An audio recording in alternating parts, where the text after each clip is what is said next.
জিলাপির রসের মতন টুকুস টুকুস ভালোবাসে। দাও দাও দাও এদিমি জিলাপি খাবা? হ্যাঁ জানতাম তুমি খাবা না, কত কেন?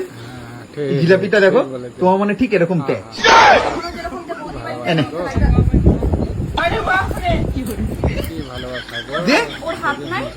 দেখেছিস? ওকে দিয়ে দে, ওকে দিয়ে দে। ওর হাত নাই, তুমি দিয়ে দাও না ওকে। ওর হাত আছে, নিয়ে দে আমাকে দে।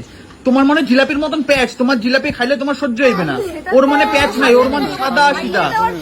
খুব তো তোর একদম একদম হয়ে গেছে। তুই এরকম করিস কেন? তোর বউকে তো এইভাবে তুই খাওয়াস না, তোর এত নেশা খারাপ কেন রে? আরে দেখেছিস, একটু জিলাপি খাইয়ে দিলেও বলে নেশা খারাপ হয়ে যাবে। সত্যি রিমি। আরে ওর মনে টাকা, তোর দিদির মনে ওই জিলাপির প্যাচ গুলি আছে না, ওর থেকে খতরনাক প্যাচ। হ্যাঁ এইটা বাস্তব কথা বলছে, একদম বাস্তব। দাও আমাকে, দাও দাও দাও দাও দাও। আমার লাগবে না, চলো তো আমরা ঘুরে আসি গিয়া। ও ঘরে বসে জিলাপি খাও, এর আগে একদম বড় সংসারে না অশান্তি বাদাই বাদাস।